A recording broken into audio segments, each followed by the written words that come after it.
Going green with our greenhouse.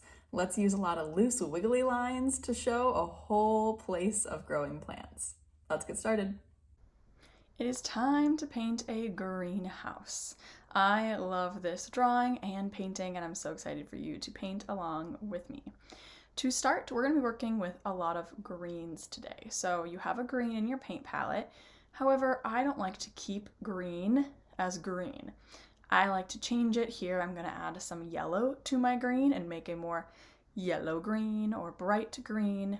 We can also add some brown to this green. I always love adding brown when I'm working with nature because it makes the color seem more neutralized or more natural, less vibrant and surreal like the paint straight out of the paint palette. Now, with these greens that we've created, we're going to paint inside the different rectangles that make up the greenhouse. We're trying to keep those structural posts or those long vertical and horizontal lines white.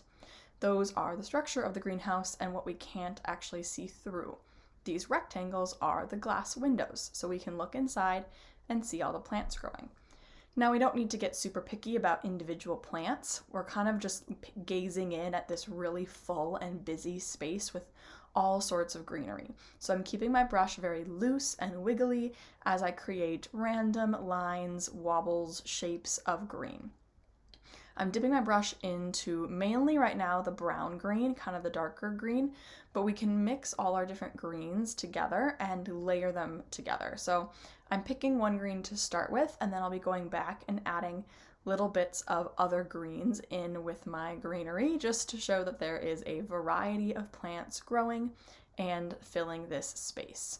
So let's go ahead and do this to all of our rectangle shapes inside the greenhouse.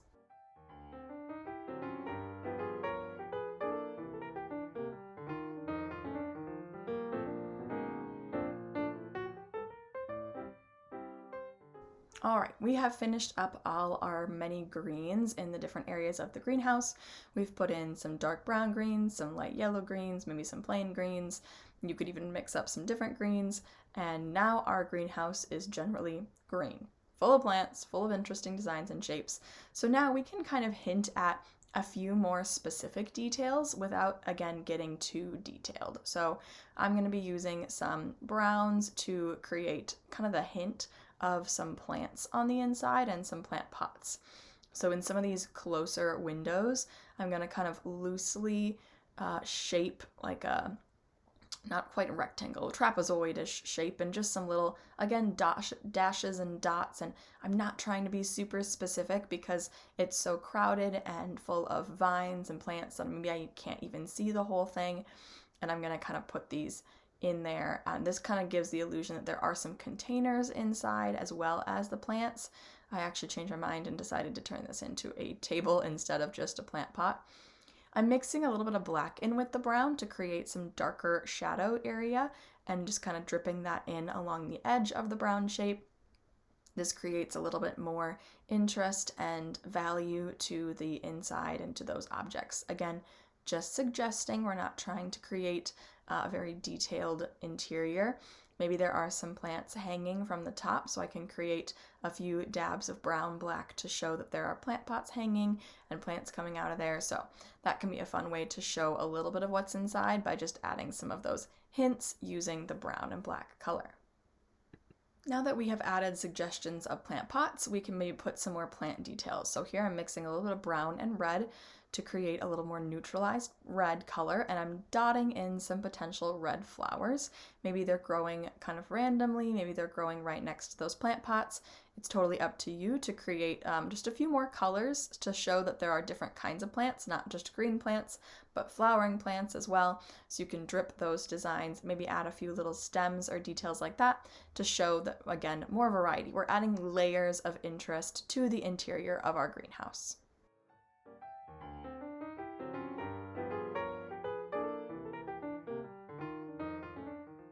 Now, one area that I did not do earlier is the interior, is this kind of side plant area. So I'm doing the same technique I showed you earlier. This time I'm using lighter greens because this area might receive more bright sunlight because it's angled, maybe just because it makes it look different. Really doesn't matter what the logic is, but I started with a yellow green and now I'm dripping in a few little shadows just to make sure I can see my plants through those glass windows as well.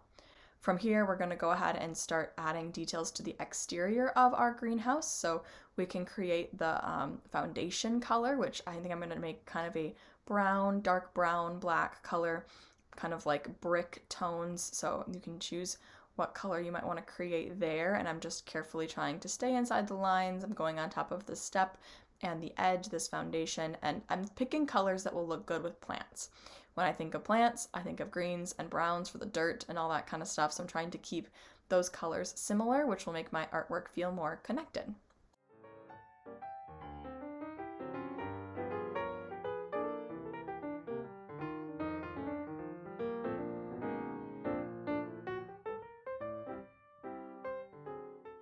Now, those areas that we purposefully kept white, it could be nice to add a tiny bit of blue, very watered down so you can barely see it. This will just make that white actually look more white than you think.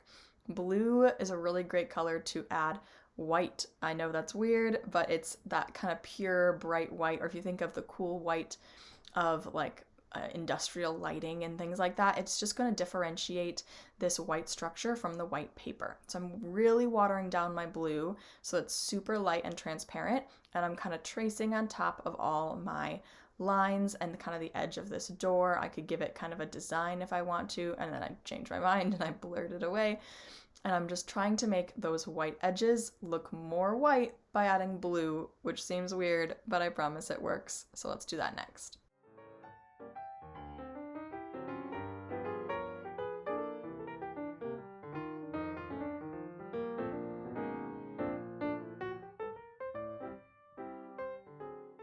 Now, I mentioned picking brown to make sure it looks like it goes with the plants when I did my foundation and everything around here, but now I kind of want to differentiate these plant pots, so I'm going to add a bit more of a red-brown, and that is exactly what it sounds like, a little bit of red and brown mixed together. Kind of reminds me of a terracotta color, looks more like a plant pot. If you've seen those big typical browny orange plant pots, that's kind of what I'm thinking about.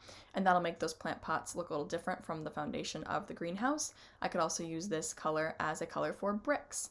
This will give another area of the same color, so it's nice if a color always appears in more than one place because it helps those areas feel connected. So I'm moving my brush horizontally, just making dashed lines that repeat in a pattern, a brick pattern, so kind of a shifted over pattern for each row. And I'll make these bricks all along the edge of the foundation. It just adds, again, more detail. It's kind of fun. It makes sense if a foundation has a design like bricks or stones on it, so something like that is a great way to enhance the building design. Finally, we've got a few last little details. I'm going to be creating a bit of ground, so I have a small amount of paint on my paintbrush, and I'm using the side of my paintbrush to do what's called a dry brush effect. So I'm laying the paintbrush on its side, and I'm kind of scratching it left to right to create this fuzzy texture on the ground, and it looks a bit more like dirt.